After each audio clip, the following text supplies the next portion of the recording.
जय हिंद दोस्तों, मैं नवीन शर्मा आप सभी का स्वागत करता हूं। आशा करता हूं आप सब एकदम अच्छे हैं, एकदम बेहतरीन हैं। एक बार सारे प्यारे दोस्त बताएंगे आप सब कैसे हैं।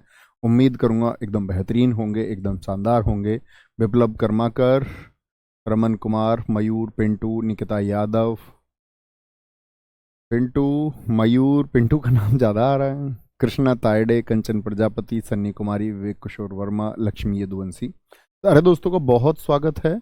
और दोस्त, हम नया सेगमेंट शुरू करने जा रहे हैं जिसका नाम है मध्यकालीन भारत यानी मिडाइवल इंडिया। देखो, मिडाइवल इंडिया की अगर मैं बात करूं तो मैंने आपको इतिहास शुरू करने से पहले ही बताया था कि कब तक से लेकर के कब तक के इतिहास को। तो मैंने आपको बताया था 712 से लेकर के और 1500, अगर हम बात करें 1526 जो है, यहाँ तक तो सल्तनत काल खत्म होगा। फिर 1526 से शुरू होता मुगल काल, और मुगल काल खत्म होता है आपका 1857 तक।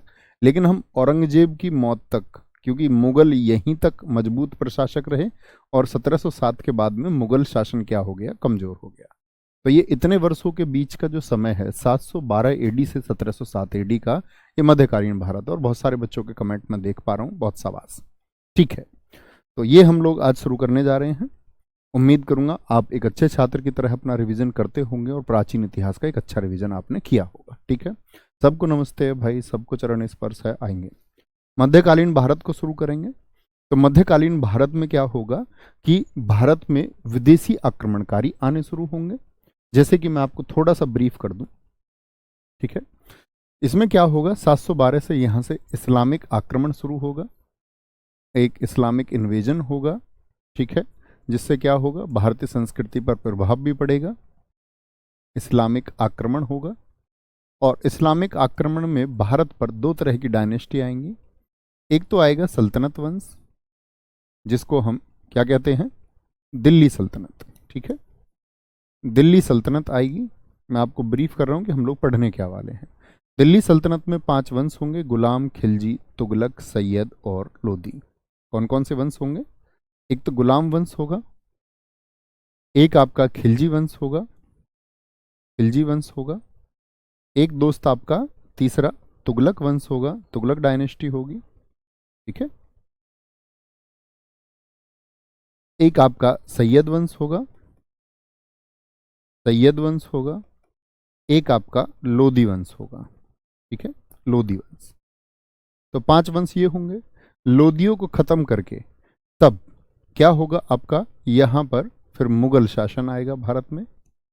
मुगल आएंगे और मुगल भारत में रहेंगे 1526 से लेकर के आपका 1857 तक। ठीक है, दिल्ली सल्तनत का जो काल रहेगा वह रहेगा 1206 से लेकर के 1526 तक। तो ये छोटे छोटे डेटा आपको पता होने चाहिए। जिसमें गुलाम वंश रहेगा 1206 से लेकर के 1290, बहुत बार परीक्षाओं में पूछा जाता है।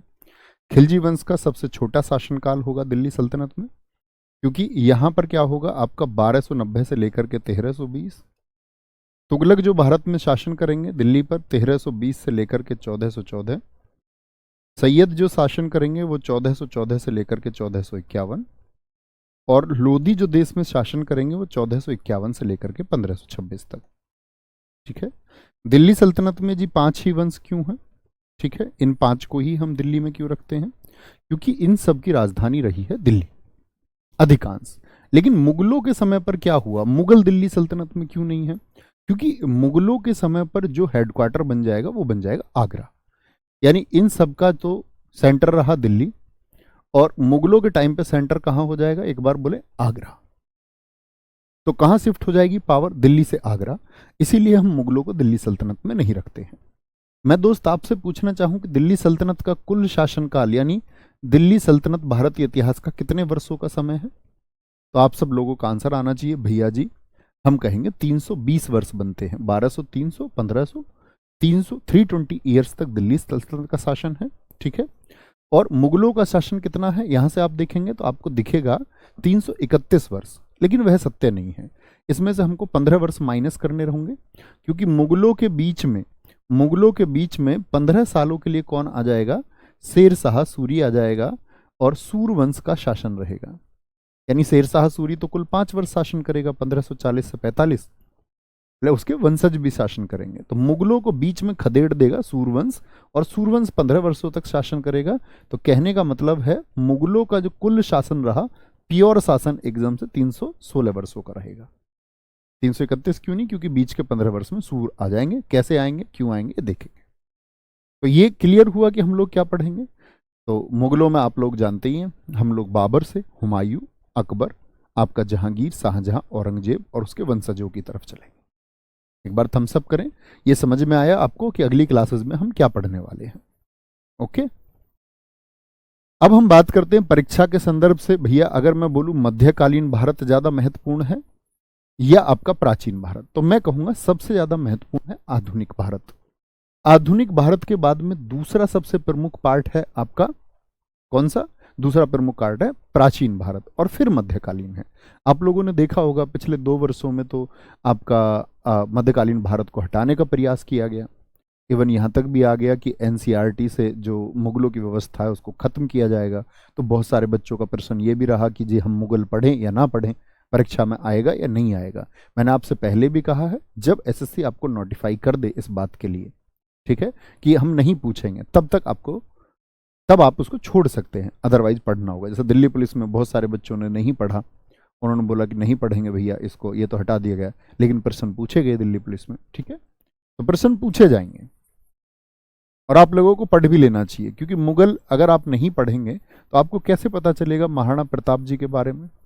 अकबर से हुआ उनका संघर्ष ही तो महाराणा प्रताप जी को इतिहास में जगह देता है, उनको महान बनाता है। ठीक है मित्र, बात समझ में आती है भाई साहब। आज हम शुरू करेंगे कि अब आपके दिमाग में एक इमेज बन गई, अच्छा दिल्ली पर 1206 में कौन आया आपका, तो आप कहेंगे भैया दिल्ली सल्तनत में गुलाम वंश आया। तो गुलाम वंश कैसे आया, मतलब कि मैंने बताया ये भारत में एक इस्लामिक आक्रमण है, और इस्लामिक आक्रमण अगर भारत में हुआ तो उसकी शुरुआत कैसे हुई, ठीक है, उसकी शुरुआत कैसे हुई ये देखेंगे, ये हमारा देखने का कार्य है। तो भारत पर जो मुस्लिम आक्रमण है उसको बोलते हैं अरब आक्रमण। अरब आक्रमण से मतलब होता है अरब देशों से। अरब देशों से क्या मतलब है, जितने भी आज आप मुस्लिम देश देखते हैं, ईरान हो चाहे इराक हो आपका, या हम बात करें अन्य मुस्लिम देशों की, ये सब अरब देशों में आते हैं। ठीक है, तो जब भारत की बात आती है तो सब लोग भारत की तरफ देखते थे, क्योंकि भारत ऐसा तो नहीं था कि पहले व्यापार नहीं था। मैंने आपको बताया सिंधु घाटी सभ्यता के समय से हम लोग अरबियों के साथ में या यूनान के साथ व्यापार में जुड़े हुए थे। ये वाला क्षेत्र जो है ये आपका अरब क्षेत्र है भारत के इधर, और इधर आपका यूरोप है। तो जब हमारा व्यापार होता था तो अरब से होकर ही होता था, जमीन के थ्रू। जैसे एक बच्चे ने एक मुझसे बहुत अच्छा क्वेश्चन पूछा कि वास्को डिगामा को क्या जरूरत पड़ गई समुद्री स्थल ढूंढने की जब हमारा जमीन से व्यापार होता था। तो दरअसल में जमीन से जो व्यापार होता था उस पर लूटपाट बहुत होती थी। ये लोग यहाँ से सामान लेके जाते, रास्ते में लूट लिया जाता था, क्योंकि भारत तो आप लोग जानते हैं एक समृद्ध देश था, प्रोस्पेरस कंट्री था, एक लूटपाट होती। इसीलिए वास्को डिगामा ने वो समुद्र वाला मार्ग ढूंढा, समुद्र वाला मार्ग ढूंढा, क्योंकि समुद्र में उस समय तक बहुत ज्यादा तैनाती या कोई डाकू था ही नहीं। तो उनको पता था कि जितना सामान लेके जाएंगे वो सेफली अपनी कंट्री तक पहुंच सकता है। बात समझे। तो जब ये व्यापार होता था तो मुस्लिम आक्रमणकारी, या अगर हम बात करें मुस्लिम आक्रमणकारियों की, तो एकदम से इस्लाम भी नहीं आ गया। इस्लाम अगर मैं आपसे बात करूं कि आज से कितने वर्ष पुराना है, तो आपका क्या क्वेश्चन होगा, तो आप कहेंगे कि भैया 570 एडी में मोहम्मद साहब का जन्म हुआ, 570 एडी में। तो 570 एडी आज चल रहा है 2023 एडी, यानी आज से कितने वर्ष पहले इस्लाम का उदय हुआ। और एकदम से ऐसा तो नहीं है कि मोहम्मद साहब का जन्म हुआ और इस्लाम प्रचारित हो गया। इस्लाम तो उनके जीवन के अंतिम दिनों में, क्योंकि उनको ही ज्ञान प्राप्त हुआ 610 में, उसके बाद ही उन्होंने प्रचार प्रसार शुरू किया। और सबसे हिट ईयर आता है 622 सन 622, जब हिजरी संवत आया और उन्होंने अपनी शिक्षाओं को बहुत तेजी से प्रचारित प्रसारित किया। तो हम कह सकते हैं लगभग 650 के आसपास में इस्लाम एकदम से विस्फोट की तरफ फैलना शुरू हुआ, उनकी शिक्षाएं फैलनी शुरू हुई मोहम्मद साहब की। तो 600 को आप सीधे सीधे मान सकते हैं कि लगभग अगर हम मान करें कि 1400 वर्ष पुराना है। ठीक है, 1400 वर्ष पुराना एग्जैक्ट, 622 से भी आप कैलकुलेट करेंगे तो 1400 वर्ष आएंगे। क्या बात निकली आपका, आप कहेंगे जी क्योंकि एडी एडी है तो घटाएंगे और बीसी होता तो जोड़ते। तो मोहम्मद साहब की शिक्षाएं हुई, मोहम्मद साहब ने ज्ञान प्राप्त किया, अपनी शिक्षाएं लोगों को दी, उनके फॉलोअर्स बढ़े। अब मोहम्मद साहब ने जो अपनी शिक्षाएं दी उनमें सबसे ज्यादा शुरुआती दौर में कन्वर्ट होने वाले आदमी कौन थे? तो आप कहेंगे उस समय पर तो जो ये बहुत सारे ईसाई थे जो इस्लाम में कन्वर्ट हो गए, बहुत सारे यहूदी थे जो इस्लाम में कन्वर्ट हो गए, यानी भारत का इधर वाला जो हिस्सा था वो इस्लाम में कन्वर्ट होना शुरू हो गया। अब सबकी नजर किधर थी? सबकी नजर किधर थी? तो हम लोग एक बात समझते हैं कि सबकी नजर थी कि भारत अभी इससे अछूता है, भारत बचा हुआ है, तो भारत में भी इस्लाम का प्रचार करना होगा। एक तथ्य तो ये है। दूसरा तथ्य ये आता है कि ये जो मुस्लिम आक्रमणकारी भारत में आए, क्या सिर्फ इस्लाम का प्रचार करने आए? ऐसा नहीं था। जैसे कासिम जैसे लोग मध्य एशिया में अपनी वेल्थ को, अपनी मजबूती को बहुत ताकतवर दिखाना चाहते थे, इसके लिए उनको धन की आवश्यकता थी, तो लूटपाट के लिए भी आए, क्योंकि उसको अपना बोलते ना प्रभाव बढ़ाना था मध्य एशिया में। तो दो मुख्य कारण रहे। एक, लूट क्यों करनी थी? क्योंकि मोहम्मद बिन कासिम को भारत पे शासन नहीं करना था, उसको तो मध्य एशिया में अपना प्रभाव बढ़ाना था, मिड एशिया में। दूसरा कारण क्या था? मैंने बताया कि इस्लाम का प्रचार प्रसार जो सेकेंडरी उनका विजन था। पहला, मोहम्मद बिन कासिम का आक्रमण का कारण था कि उसको अपना प्रभाव बहुत अधिक दिखाना था। जब प्रभाव बढ़ा, मुस्लिम आक्रमणकारी आए, तो भारत में इस्लाम धर्म का फिर प्रवेश भी हुआ। ठीक है, तो दो मेजर कारण क्या रहे? एक तो लूटपाट और एक इस्लाम का प्रचार प्रसार। अच्छा जी, इस्लाम के प्रचार प्रसार के लिए इन्हीं को क्यों गारंटी मिली या इन्हीं को नेता क्यों चुना गया? तो दरअसल में मोहम्मद साहब की जब मौत हो गई तो मोहम्मद साहब के उत्तराधिकारी बहुत सारे लोग आए, उन्होंने कहा मैं मोहम्मद साहब के बाद में मेरे रास्ते पर चलो, बहुत सारे लोग। लेकिन मोहम्मद साहब के बाद में 4 खलीफा हुए, 4 मुख्य आदमी हुए, जिसमें से उनके एक दामाद अली का नाम भी आप सुनते होंगे, अबू बकर उनमें से मुख्य नाम है। तो खलीफा इराक में, इराक की राजधानी क्या है जरा बताएंगे? बगदाद। तो जो बगदाद में खलीफा बैठता था, मोहम्मद साहब की मृत्यु के बाद में सबसे बड़ा पद खलीफा का पद हो गया। और खलीफा जो भी आदेश देता था तो इस्लाम जगत के लोग उसको पालन करते थे कि भाई खलीफा का आदेश है और ये अंतिम आदेश है, इसका पालन करना होगा। तो खलीफा ने भी आदेश यही दिए कि इस्लाम का प्रचार प्रसार हो। इस समय तो हमको अपनी तलवार की नोक पर प्रचार प्रसार करना होगा। तो खलीफा का स्टेटमेंट, मैं कभी भी आपसे खलीफा नाम लूंगा तो खलीफा क्या बोलेंगे आप? मोहम्मद साहब की मृत्यु के बाद में सबसे बड़ा जो पद इस्लाम जगत में था वो कौन सी थी पोस्ट? वो खलीफा पोस्ट थी। और वो जो ऑर्डर देता था उसको उस समय के बहुत सारे कमांडर्स फॉलो करते थे। बात समझे? चलो जी, तो भारत पर भी अरब आक्रमण हुआ 711 में। अब यहां पर अबेदुल्ला ने आक्रमण किया, असफल रहा। तो जब भारत में आक्रमण होता है तो कौन वो व्यक्ति है जिसने इसको असफल कर दिया? अब भारतीय इतिहास में ये सिंध क्षेत्र है, भारत से लगा हुआ, जहां आज का पाकिस्तान है। तो यहां सिंध क्षेत्र में कौन थे? राजा दाहिर, एक महान और वीर शासक। राजा दाहिर एक महान और वीर शासक। क्योंकि कोई शासक अगर कमजोर होता तो पहले आक्रमण में उसको असफल करना संभव नहीं था अबेदुल्ला का। ये सिद्ध करता है कि राजा दाहिर भारतीय इतिहास में जितने कमजोर शासक दिखाए गए उतने कमजोर है नहीं। दूसरा आक्रमण भी असफलता के बाद में अरबियों ने किया, बुदैल के नेतृत्व में हुआ, फिर से असफल। तो 2 बार कोई व्यक्ति आक्रमण, बाह्य आक्रमण को जो एक मजबूत सैनिक क्षमता के साथ में हुआ उसको असफल कर दे, तो आप समझ सकते हैं शासक कमजोर नहीं है। इस बार अरबियों ने, क्योंकि एक व्यक्ति लगातार युद्ध लड़े तो वह भी तो कमजोर होगा।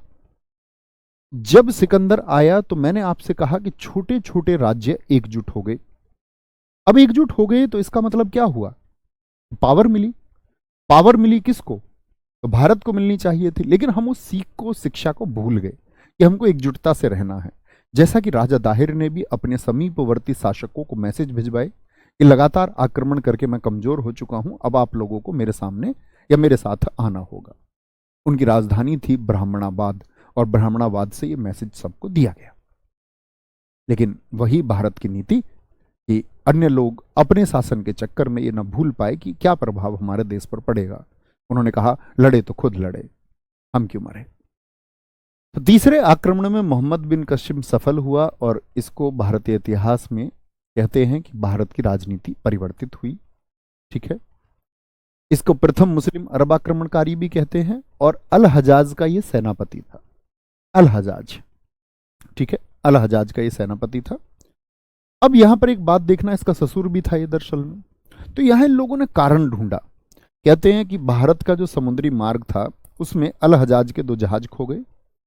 अल जहाज के 2 जहाज जब यहां पर खो गए तो उसने इसका दोषी बनाया राजा दाहिर को, कि आपके क्षेत्र में आपकी सेनाओं ने इसको डुबाया है, आप ही इसका हर्जाना देंगे। जिस हर्जाने को देने से मना कर दिया। भाई मैं क्यों दूं? उन्होंने कहा मेरा कोई हाथ ही नहीं है इसमें, मेरा कोई इसमें हाथ ही नहीं है। तो आप बताएं कि मैंने किसी जहाज को डुबाया ही नहीं है। भाई इसको खोल दो गेट को, हाँ खुला रहने दो गेट को इसको। तो बोले कि जी मेरा तो इसमें कोई हाथ ही नहीं है, तो फिर मैं किसी भी प्रकार के हर्जाने को क्यों भरूं? तो उन लोगों को भी एक कारण मिला कि अगर हर्जाना नहीं भरता तो युद्ध के लिए कारण काफी है कि उसको दोषी बनाया जाए, और दोषी बनाया जाए और युद्ध के लिए इतना मात्र कारण काफी होता था। यानी उस तरफ से युद्ध हुआ और ये भारत में सफल हुए। राजा दाहिर की असफलता क्या कारण रहे आप लोग जान चुके हैं, ठीक है। तो यहां पर बात करते हैं ये किस पास से भारत आया? खैबर दर्रे से भारत आया। दर्रे का मतलब क्या होता है ये समझ लो। 2 पहाड़ियों के बीच में एक संकरा रास्ता जिससे होकर के लोग गुजरते हैं। आपने अक्सर पहाड़ों को देखा होगा, पहाड़ों के बीच में पगडंडियों को देखा होगा, जहां से लोग गुजरते हैं, वही पास है, वही दर्रा है। ओके, तो बात समझ गए। मैसेज किसका फॉलो कर रहा है? वो खलीफा का।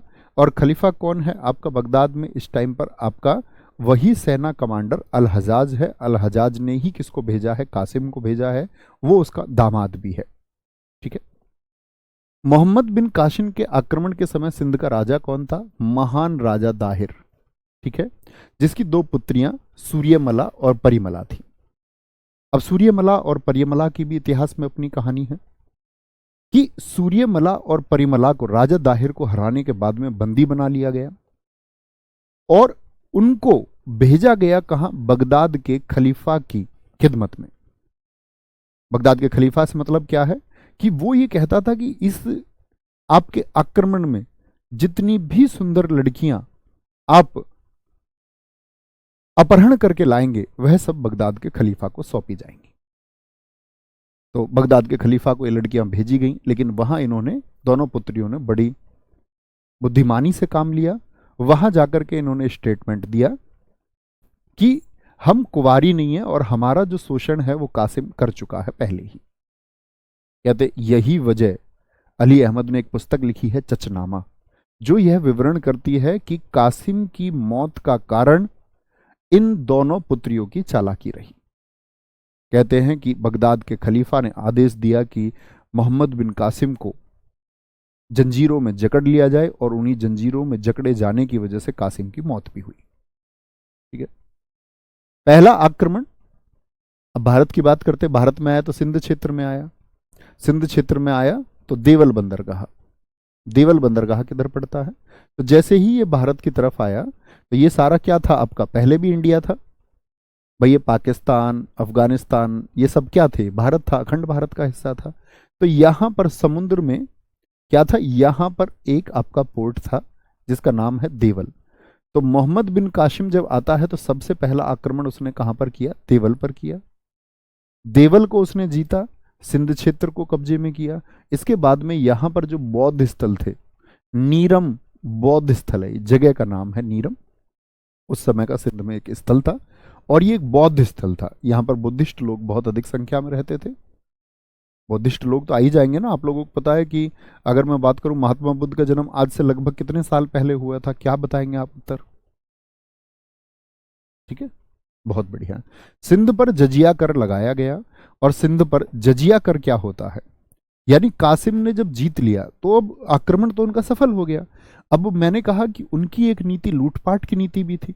उनको भारत से धन भी एकत्रित करना था, क्योंकि कासिम को मिड एशिया में अपनी ताकत दिखानी थी, मध्य एशिया में।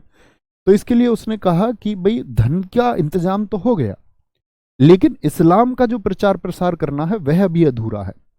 तो इसके लिए एक नया नीति लेके आए जिसका नाम है जजिया। कैसे? देखो, जजिया उन्होंने बोला कि जजिया देना है उन लोगों को जो इस्लाम को नहीं मानते। अब क्योंकि भाई साहब शक्ति इनके पास है, क्षेत्रीय जीत चुके हैं, तो लोग तो इनसे डरेंगे। अब जो गरीब व्यक्ति है वह सोचता है कि क्या हिंदू होना और क्या मुसलमान होना, अब हम एक टैक्स दें उससे अच्छा है कि हम अपना धर्म ही बदल लें। बहुत सारे लोगों ने विरोध किया, बहुत सारे लोगों की गर्दनें काटी गई, लेकिन बहुत सारे लोग कन्वर्ट भी हो गए, जिन्होंने कहा कि धर्म से क्या ही मतलब है, हमारी जीविका या हमारा जीवन चलना चाहिए। तो जजिया किस पर लगता था? जो गैर मुस्लिम थे, यानी जो मुसलमान नहीं थे। अगर आप मुसलमान धर्म को नहीं अपनाते हैं तो आपको जजिया देना होगा। तो इससे दो चीजें हुई, एक तो इस्लाम का प्रचार प्रसार हुआ और धन का इकट्ठा होना भी शुरू हुआ। तो गैर मुस्लिम पर लगता था, ब्राह्मणों पर नहीं लगता था, विधवा पर नहीं लगता था, विकलांग पर नहीं लगता था। तो ये दो चीजें तो इन्होंने सहानुभूति के लिए कर ली कि कहीं ऐसा ना हो कि सब लोग इकट्ठे होकर विरोध कर दें। ब्राह्मणों पर इसलिए नहीं लगाया कि इनको यहाँ पर सम्मान प्राप्त है हिंदुस्तान में, इस क्षेत्र में, कश्मीर वाले क्षेत्र में बहुत ज्यादा, कहीं ऐसा ना हो कि उस समय पर शक्ति भी उन्हीं के पास में थी कि एकदम से विरोधी ना हो जाए। तो ये तीन चीजों को, तीन वर्ग को उन्होंने छोड़ दिया। ठीक है। और ये जो हमें सारी जानकारी मिलती है, इस सब की जानकारी मिलती है हमको चचनामा बुक से। और चचनामा पुस्तक के राइटर कौन है? अली अहमद। क्या आंसर आएगा आपका? मोहम्मद बिन कासिम के आक्रमण की जानकारी कौन सी पुस्तक देती है? बिल्कुल ठीक उत्तर दिया है आपने निकिता, बहुत सही उत्तर बच्चों आपने दिया। विशाल सिंह आपका उत्तर एकदम ठीक है। राहुल कुमार जी ने वर्ष बताए हैं 2023 में जोड़ के, महात्मा बुद्ध जी के आपके जन्म के वर्ष को 563 को। बहुत शानदार बात समझे। अरब आक्रमण के उद्देश्य क्या बोलेंगे? बहुत बढ़िया। एक बच्चा कह रहा गुरुजी प्लीज थ्योरी से पढ़ाओ। बताओ, मैं यहाँ ऑब्जेक्टिव पढ़ा रहा हूं, उस बच्चे को यही नहीं पता अभी थ्योरी क्या होती है। दोस्त, थ्योरी यही होती है। बोलेंगे भी फटाफट से। आपको ये नहीं पता थ्योरी कैसी होती है? आप, ऐसा तो नहीं है कि क्वेश्चन के ऑप्शन लिखे उसको थ्योरी मानते? थ्योरी भाई साहब मित्र यही होती है। अरब आक्रमण के उद्देश्य क्या थे? लूट करना, इस्लाम का प्रचार प्रसार करना। मोहम्मद बिन कासिम ने सोने के सिक्के उस सिंध क्षेत्र में, कभी भी पूछे कहां पर जारी किए थे, तो कौन सा क्षेत्र इसने जीता था? सिंध क्षेत्र। तो क्या ये भारत पर शासन करने आया था? यस और नो। आप सारे दोस्तों का आंसर आएगा कि नहीं। या कभी पूछे सोने के सिक्के, मैं आपसे पूछूं भारत के इतिहास में किसने जारी किए, तो आप लोग जानते हो विम कुडफिसेश ने। विम कुडफिसेश या बोले वंश बोले तो हिंद यूनानियों ने, मैंने आपको बताया, जारी किए, है ना। लेकिन प्रथम मुस्लिम शासक जिसने सोने के सिक्के जारी किए वो कासिम है। ठीक है, तो दिक्कत, कोई परेशानी? आगे आते हैं। अरब आक्रमण का प्रभाव क्या पड़ा? तो अरबी लोग आए भारत में, तो वो ऊंट वगैरह लेकर के आए, क्योंकि उधर भी काफी जो स्थल है आपका अरब देशों में, अगर हम बात करें अफ्रीका का जो क्षेत्र है वहां पर ऊंट है। ऊंट है तो रेगिस्तान उधर भी है। मानचित्र ये लोग लेकर के आए, मानचित्र कला का विकास हुआ भारत में। मानसून की जानकारी आप लोग जानेंगे, एक अरबी व्यक्ति आया था अलमकसीदी भारत में। अलमकसीदी ही वो व्यक्ति है जिसने भारत को इंट्रोड्यूस कराया मानसून। मानसून समझते हैं ना, कि जब वर्षा आती है। वेरी गुड, सारे बच्चों का आंसर मैं देख पा रहा हूं। नहीं जी, भारत पर शासन करने नहीं आया था। खजूर की खेती की शुरुआत भारत में हुई और दशमलव सिद्धांत भारत में आया। दशमलव सिद्धांत का मतलब अरबियों के द्वारा ही दशमलव के बाद के अंकों को विकसित किया गया। ये छोटी सी बात है। वेरी गुड, बहुत थैंक यू मोहम्मद इमरान मेरे भाई, टू मच थैंक यू। अब आते हैं भारत पर अरबियों के बाद में किसने आक्रमण किया? तो अरब तो आए और वापस लौट गए। उसके बाद में जो शासन था, उनके जो अपने सेनापति थे, वो छोटे छोटे हिस्से, छोटे छोटे कबीलों पर शासन करते रहे। लूटपाट जमकर जब तक वो रहे तब तक हुई, उसके बाद वो वापस लौट गए। वापस से भारत पटरी पर लौटता है। ठीक है, फिर से भारत में जो लोग इस्लाम में कन्वर्ट हो गए थे, उनकी अपनी बस्तियां, प्रजनन बढ़ता रहा, प्रजनन बढ़ता रहा। और जब प्रजनन बढ़ता रहा तो इस्लाम की संख्या भी बढ़ती रही, हमारे देश में भी लोग बढ़ते रहे उस धर्म को मानने वाले। अब भारत पर तुर्क आक्रमण हुआ। अरबियों के बाद में कौन आए? तुर्क। तुर्क आए। ठीक है। अच्छा, तुर्कों की अगर हम बात करें तो आप कहेंगे कि तुर्क आए हैं जी अफगानिस्तान से, तो एक प्रश्न आएगा दिमाग में कि अफगानिस्तान तो भारत का ही हिस्सा था। तो दरअसल में हम उस संदर्भ में कहते हैं इस बात को कि ये जो भारत से सीमा मिलती है अफगानिस्तान की, ठीक है, तो ये वाला जो क्षेत्र है, यानी कि ये किस क्षेत्र से आए, इसको मुख्यतः पुस्तकों में अफगानिस्तान कहा गया। ये अफगानिस्तान से आए। वहां पर एक गजनी जगह का नाम है, गजनी प्लेस है जहां से ये आए थे। और इनका अपना एक वंश था जिसको यामिनी वंश या गजनी वंश हम कहते हैं। यानी तुर्क जो भारत में आए, तुर्क किन लोगों को कहते हैं, मैं आपसे जगह पूछूंगा, या मैं पूछूं किस वंश से आए, तो गजनी वंश के थे और आए कहां से, अफगानिस्तान वाले क्षेत्र, यानी इस क्षेत्र से भारत में आए। ठीक है। इसका संस्थापक कौन था, इसका यामिनी वंश का अल्पतगीन नामक एक व्यक्ति था।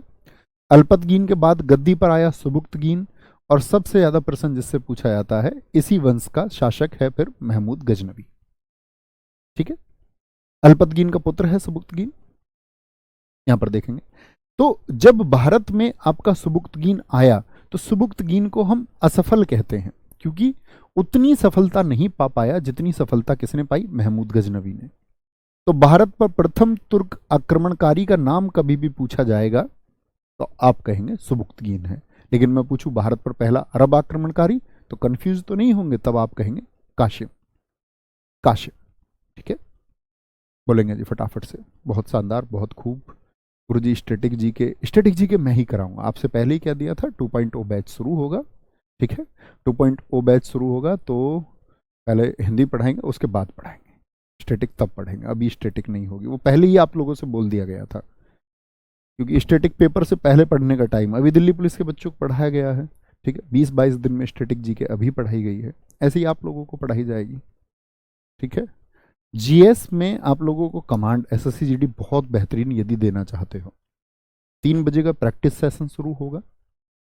ठीक है, नए सिरे से शुरू होगा 1 तारीख के आसपास से।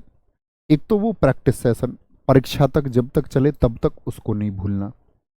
एक आप लोगों के लिए जो क्लासेस की जरूरत होगी मैं आपको कराऊंगा, निश्चिंत रहना इस बात से।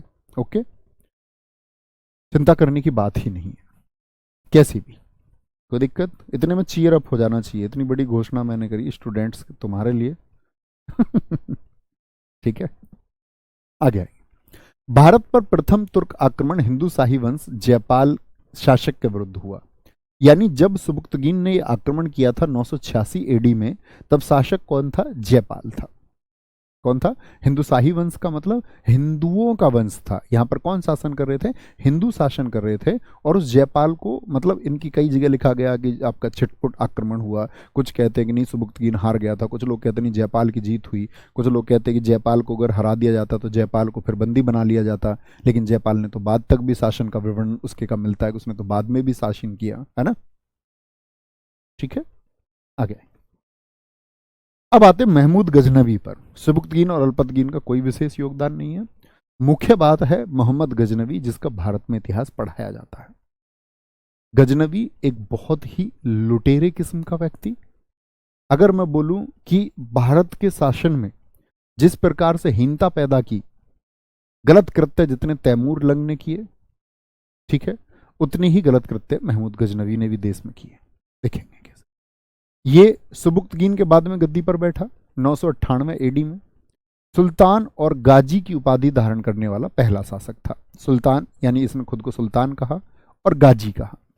गाजी का मतलब कई अर्थों में अलग अलग मिलता है। ठीक है, गाजी की बहुत सारी परिभाषा है, लेकिन हिंदुस्तान के संदर्भ में खलीफा ने जो इनको गाजी की उपाधि दी, इसका मतलब था, गाजी का मतलब होता था विधर्मी का कत्ल करने वाला। यानी कि जो इस्लाम को नहीं मानते, यदि उनको अपने रास्ते से हटाया जाए और उनको मार दिया जाए तो यह गाजी की उपाधि है, उस व्यक्ति को गाजी कहा जाएगा। तो इसने खुद को क्या कहा, महमूद गजनवी ने गाजी कहा। इसी का नाम है यामीन उद्दौला। इनका वंश कौन सा था, यामिनी वंश। तो यामीन नाम से आप याद रख सकते हैं। बुद्ध शिकन इसी को कहा गया है, मूर्ति भंजक, क्योंकि इसने हिंदुस्तान में आकर के भारत की जो जमी जमाई धार्मिक भावनाएं थी उनको तोड़ने का प्रयास किया। इसने जो मंदिर और मूर्ति थे उनको इसने तोड़वाया।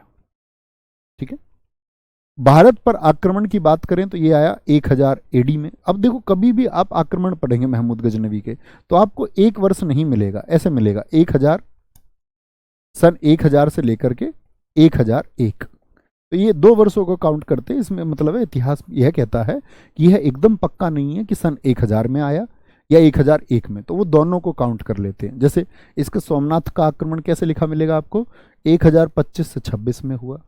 इसका मतलब 25 से 26 के बीच में कहीं हुआ। इतिहास में इस तरह की डेट मिलती है, तो कभी कंफ्यूज नहीं होना है। और कभी परीक्षा में प्रश्न आएगा तो ऐसा नहीं होगा कि दोनों विकल्पों को आपको देगा। अच्छा, कितने लोग जानते हैं गजनवी ने भारत पर कितनी बार आक्रमण किया? फटाफट से बताएंगे एक बार। ठीक है, तो उसका कोई नतीजा नहीं होता। पहला सफल आक्रमण इसका 1001 एडी में हुआ। ठीक है, वह हिंद का युद्ध। अब बताइए, जयपाल इस समय शासन कर रहा है 1001 एडी में या नहीं? आप कहेंगे जी हाँ। भारत सिंध से निचले क्षेत्र में शासन कौन कर रहा था? जयपाल कर रहा था। जयपाल का आक्रमण ही किससे हुआ था? सुबुक्तगीन से हुआ था। ठीक है, तो वे हिंद का युद्ध जयपाल वर्सेस महमूद गजनवी, इसमें किसकी जीत हुई है? महमूद गजनवी की जीत हुई। और महमूद गजनवी का भारत पर एक सफल आक्रमण शुरू होता है। और उसके बाद इसने भारत में जो लूटपाट की है, बहुत खतरनाक तरीके से लूटपाट की है। यहां पर जो इसने कत्ले आम मचाया है, बहुत बड़े स्तर पर वो कत्ले आम किया। बहुत सारे दोस्तों के आंसर में देख पा रहा हूं, 17 बार। महमूद गजनवी जिसने 1000 से लेकर के 1027 तक भारत में लूटपाट की, हालांकि इसकी मौत 1030 में होगी। 17 बार भारत पर से आक्रमण किया है। ये इतिहासकार हैं एक एलियट, एलियट का कथन है। ठीक है, 1005 इसके कुछ आक्रमण है। इसने मुल्तान, जो पाकिस्तान वाला क्षेत्र है। 1008 में इसने नगरकोट, जो हिमाचल प्रदेश में कांगड़ा देवी का मंदिर है, वहां पर हमारी भावनाओं को ठेस पहुंचाई। 1018 में कन्नौज पर राज्यपाल गुर्जर, वहां के गुर्जर शासक थे, वहां पर आक्रमण इसने किया। कालिंजर अभियान, वहां के शासक विद्याधर थे, चंदेल शासक थे एक, वहां पर इसने मतलब उत्तर प्रदेश में जाकर के, उत्तर प्रदेश वाले क्षेत्र में भी ये लूटपाट के लिए पहुंचा। ठीक है, सबसे इंपॉर्टेंट है जो परीक्षा के लिए आपको याद रखना है, 16वां आक्रमण 1025 में। ये आक्रमण इसने किया सोमनाथ मंदिर पर। सोमनाथ मंदिर कहां पर स्थित है? सोमनाथ मंदिर आप लोगों को पता होना चाहिए, भगवान शिव के दोस्त 12 ज्योतिर्लिंग हैं, जो उनके पूजनीय स्थल हैं।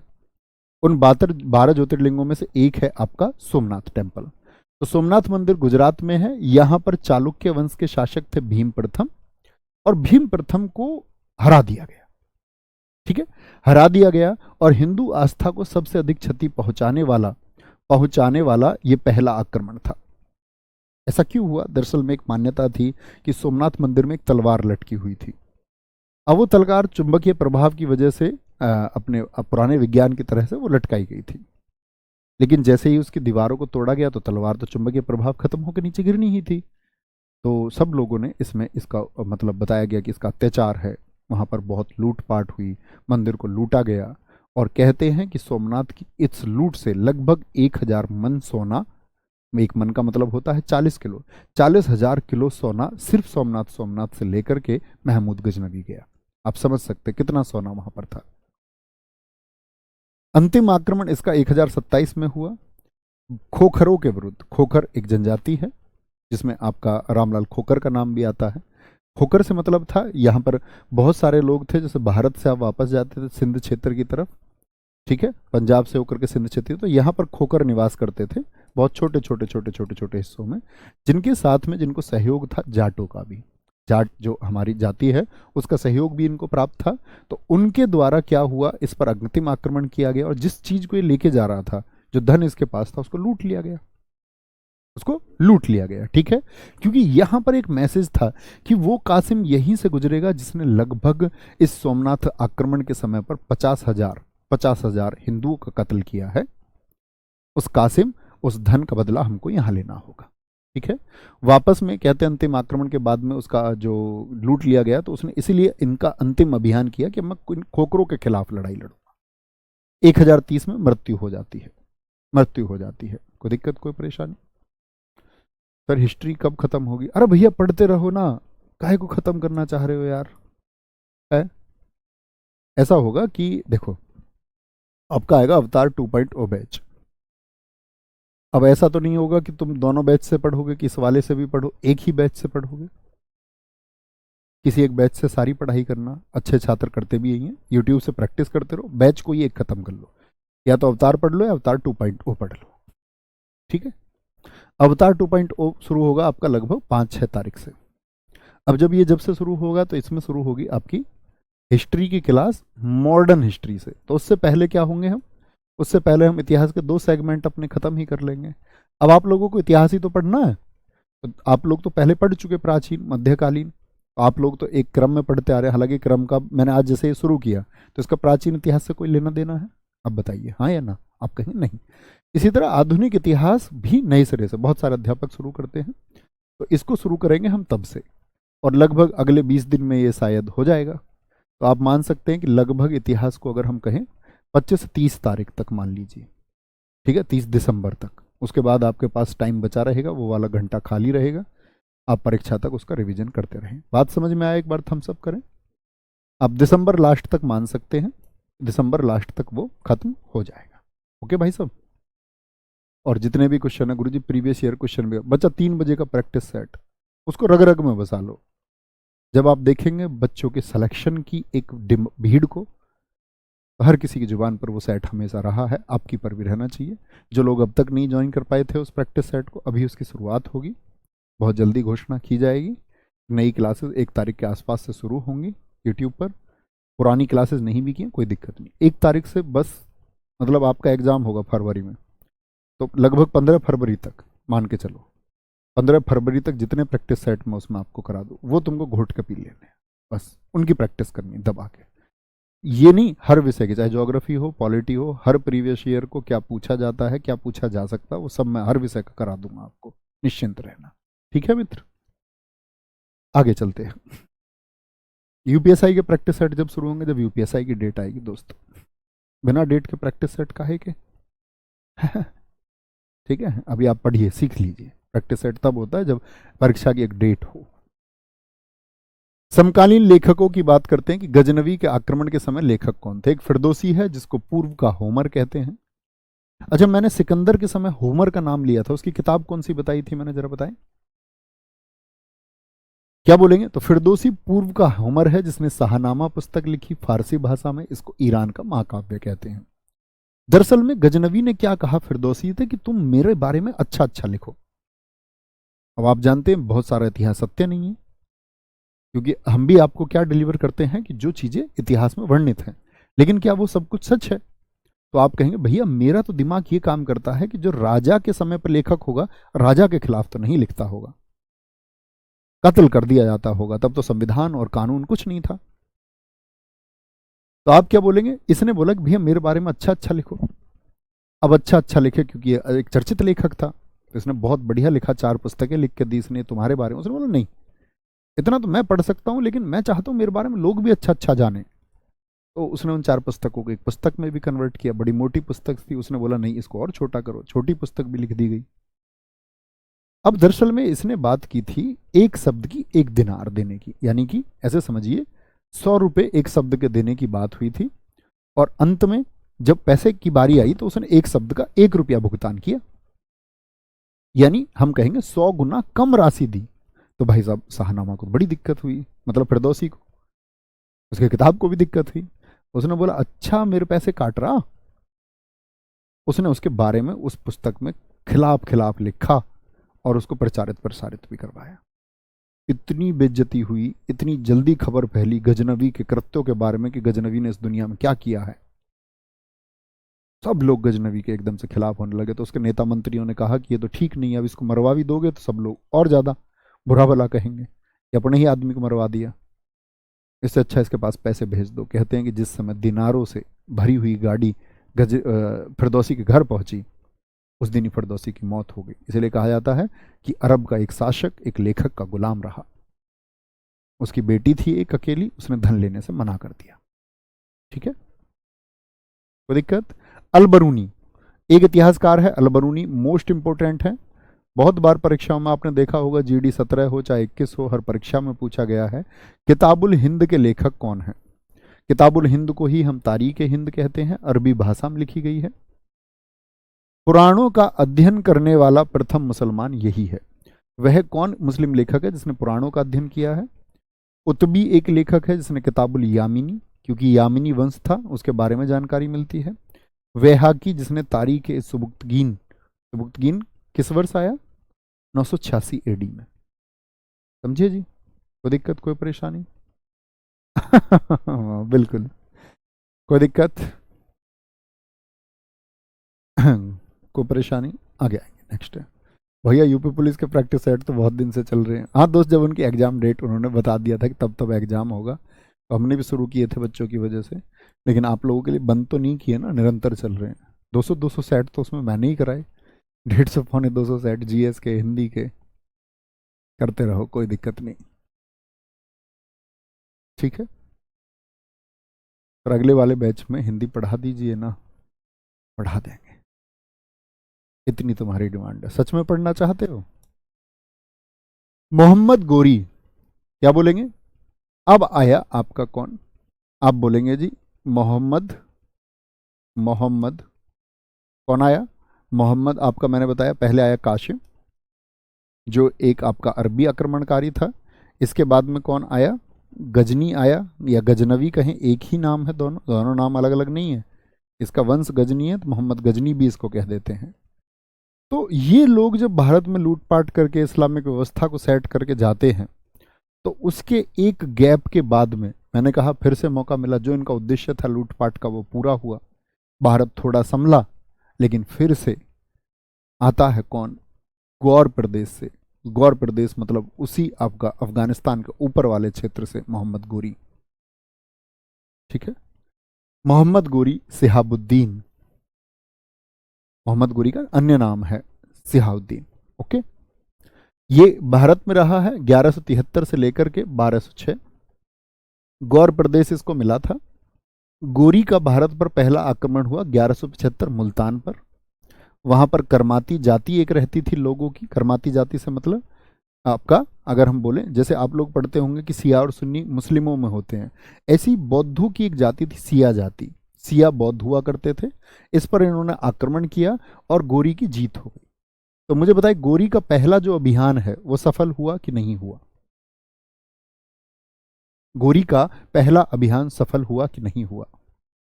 ठीक है। सारे कह रहे हो या सर पढ़नी है?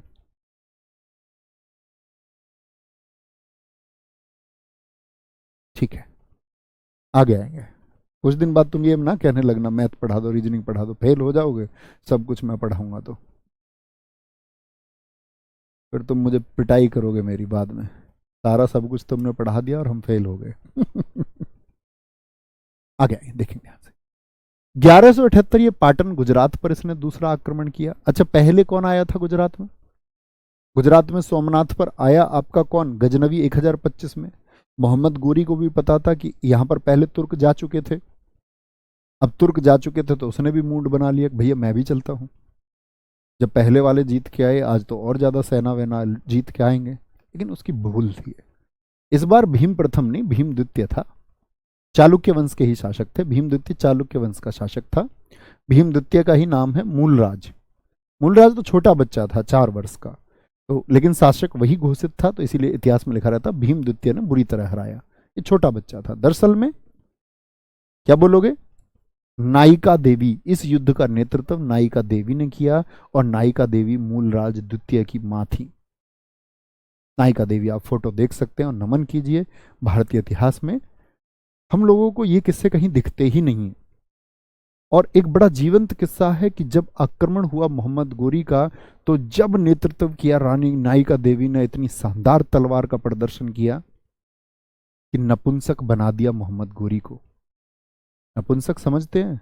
तलवार गलत जगह लग गई। और ये हकीकत का किस्सा है, इसको आप झूठ ना मानना। एक सिद्ध किस्सा है कि वह बेचारा नपुंसक हो गया। और रानी नायिका देवी को एक अक्षर मात्र की जगह भी बहुत कम पुस्तकों में मिलती है।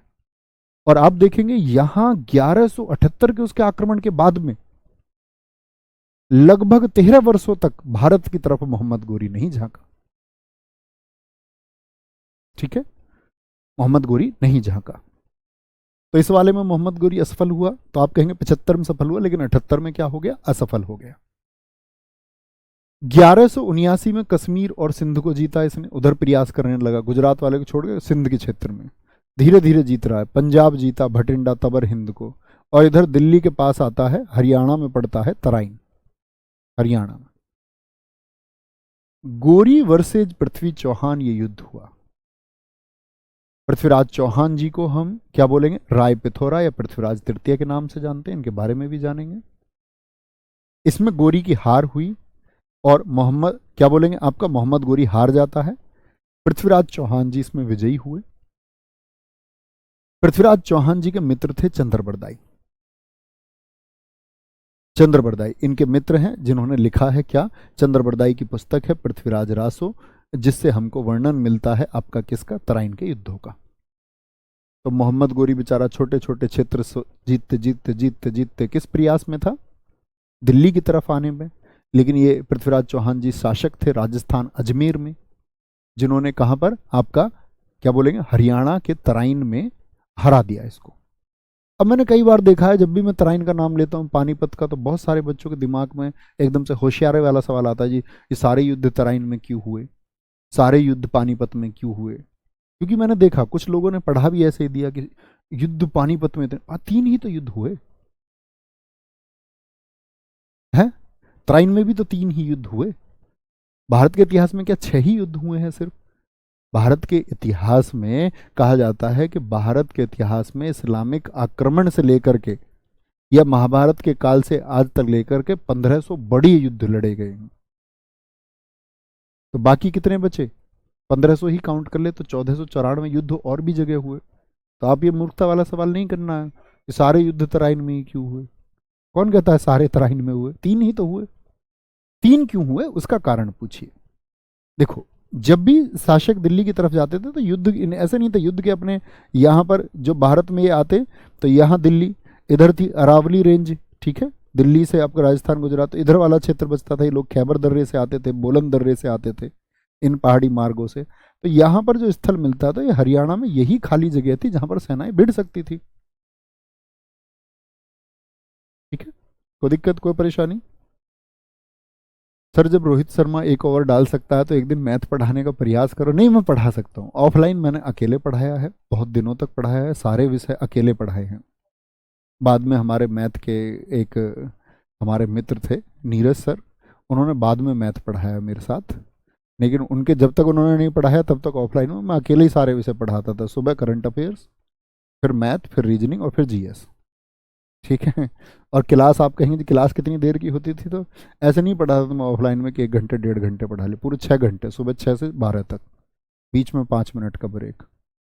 कोरोना में भी ये क्लासेस चली गुप्त तरीके से, एक डिग्री कॉलेज में, किसी को पता ना चले लेकिन हमारे किसी बच्चे को कोरोना नहीं हुआ।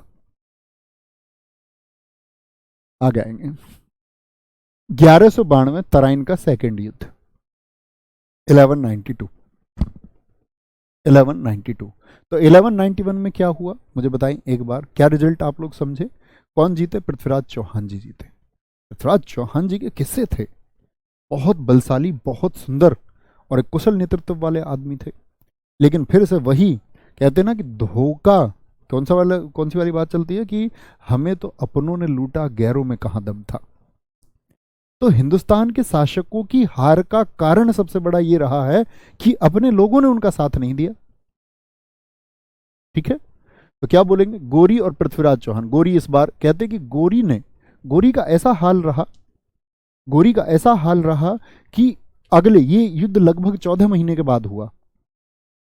14 महीने तक कहते कि गोरी ने कपड़े नहीं बदले, गोरी ने अपना खाना पीना जो है आधे दिन त्यागे रखता। वो बोलते कभी खाता कभी नहीं खाता, उसको सिर्फ एक चिंता थी कि पृथ्वीराज चौहान जी को हराना है, जिसमें वो अगले ही वर्ष सफल भी हुआ। यहाँ पर गोरी जीता और उसने अजमेर का क्षेत्र मिला पृथ्वीराज चौहान जी को। यहाँ पर 2 किस्से आते हैं। एक तो किस्सा ये आता है दोस्त कि पृथ्वीराज चौहान जी को इसने बंदी बना लिया, लेकिन चंद्रबरदाई जो पृथ्वीराज चौहान जी के मित्र हैं, उन्होंने पृथ्वीराज रासो में लिखा है नहीं, एकदम से बंदी नहीं बनाया है। क्या बोलेंगे, उन्होंने लिखा है कि आपका, क्योंकि दरअसल में मैं आपको एक और बात बताऊं कि पृथ्वीराज रासो को चंद्रबरदाई ने पूर्ण नहीं किया, उनके पुत्र जलहण ने इस किताब को पूर्ण किया है। क्योंकि जब पृथ्वीराज चौहान जी को बंदी बना के ले जाया गया तो चंद्रबरदाई भी उनके साथ चल दिए। उन्होंने कहा मेरे दोस्त को ले जाते हो मैं भी साथ जाऊंगा, तो बंदी दोनों लोग बन के गए। तो किताब तो अधूरी रह गई थी, किताब को पूरा किया है किसने, जलहण ने। तो वो ये कहता है जलहण की बंदी नहीं बनाया गया, पहले वो तैयार हो गए मोहम्मद गोरी के क्षेत्र के अधीन, और पृथ्वीराज चौहान जी ने अजमेर में शासन किया है। क्योंकि वहां अजमेर से ऐसे सिक्के मिले हैं जिस पर एक तरफ गोरी और एक तरफ पृथ्वीराज चौहान जी का चित्र देखने को मिलता है। तो आप भी इस बात को जानते हैं, एक ही सिक्के पर दो ऐसे शासकों का चित्र मिल जाना ये किसको दर्शाता है कि उनके बीच कोई ट्रीटी साइन हुई, कोई संधि साइन हुई और उन दोनों ने शासन किया। पृथ्वीराज चौहान जी के बारे में जानते लेते हैं। इन्होंने दिल्ली जो बसाई है, इन्होंने नहीं बसाई है, दिल्ली का पुराना नाम ढिल्ल्याकापुरी था, जो इनके नाना थे अनंगपाल तोमर। किसने, ये दिल्ली जो हमारे देश की राजधानी है इसको ढिल्लीकापुरी कहते थे, इसको पृथ्वीराज चौहान जी के नाना थे अनंगपाल तोमर। कौन है ये, इनके नाना थे। अब इनके नाना है तो इनके नाना के कोई बेटा नहीं था, तो इनकी दो बेटियों की शादी की गई इन्होंने। एक जो बेटी की शादी हुई है किसकी, अनंगपाल तोमर जी की, वो हुई थी सोमेश्वर सिंह चौहान जी से। तो सोमेश्वर सिंह चौहान जी कौन हुए, पृथ्वीराज चौहान जी के तो पिता और इनके दामाद हैं। इनके कौन है जी, दामाद है।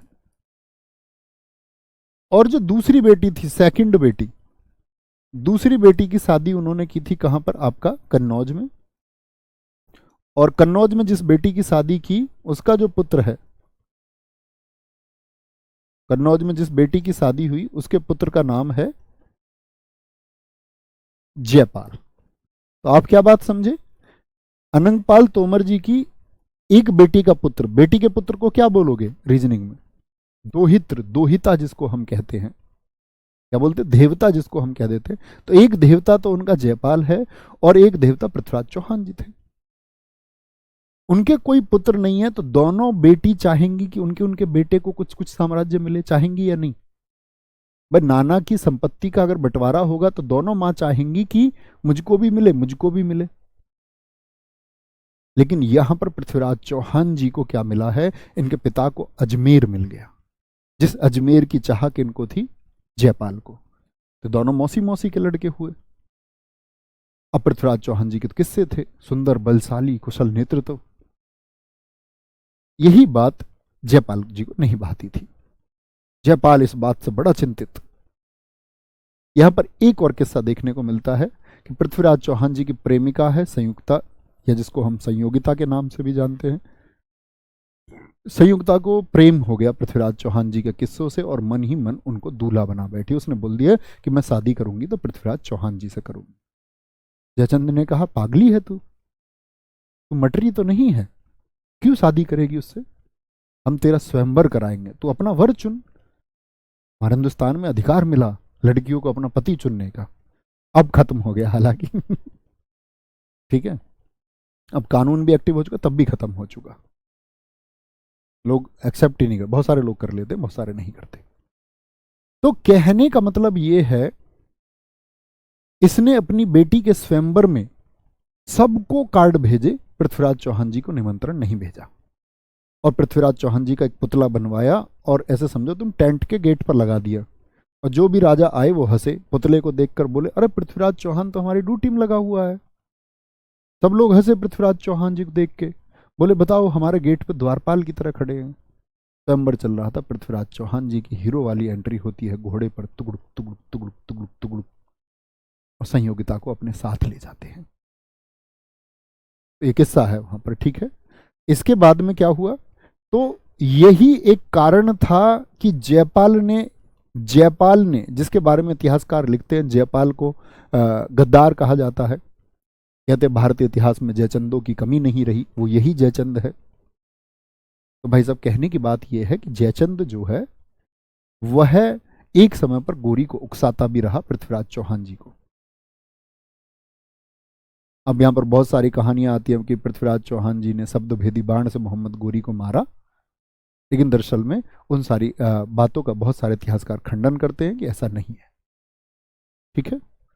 1194 में इस जयपाल को गोरी ने जब इनको हरा दिया, तो उसके बाद दिल्ली के बाद में कहां पर गया वो, दिल्ली आप जानते ना, भारत के नक्शे को मैं उम्मीद करता हूं आप सब लोग जानते हैं। दिल्ली के बाद में वो गया कन्नौज, यूपी की तरफ, और वहां जाकर के जयचंद जो गेहड़वाल वंश का शासन था, बहुत पूछा जाता है, इसको भी हराया कन्नौज में। यहां पर गोरी की जीत हुई। मैं आपसे पूछूंगा, अब तक जितने युद्ध हुए उनमें गोरी कितने में जीता है, गोरी कितने में जीता है। मोइनुद्दीन चिश्ती, अब का समय हो चुका है, कल कंटिन्यू करेंगे इसको यहीं से, ठीक है। बहुत बढ़िया, बहुत शानदार। प्रवीण कुमार हाँ, ये रियल इमेज थी पृथ्वीराज चौहान जी की। तो कल यहाँ से कंटिन्यू करते हैं मित्र, ठीक है? तो ख्याल रखिए अपना बहुत सारा, और बहुत अच्छे से पढ़ते रहिए, बस रिवीजन अच्छा करते रहिए। आप लोग समय से सारी चीज़ों को ख़त्म करेंगे, ठीक है? और प्रयास करेंगे आपकी हर एक ख्वाहिश को पूरा कर पाएँ। बहुत ज़्यादा ख्वाहिश तुम लोग रखते भी हो। प्रयास करेंगे कि आप तक सारी चीज़ें पहुँचते रहें, लेकिन आप लोगों को भी एक प्रॉमिस करना होगा कि आप लोग अच्छा रिवीजन करके इसको सिलेक्शन में कन्वर्ट करोगे और एक दिन सेलेक्ट होके आओगे। Thank you, bye bye, take care, जय हिंद, जय भारत, नमस्ते।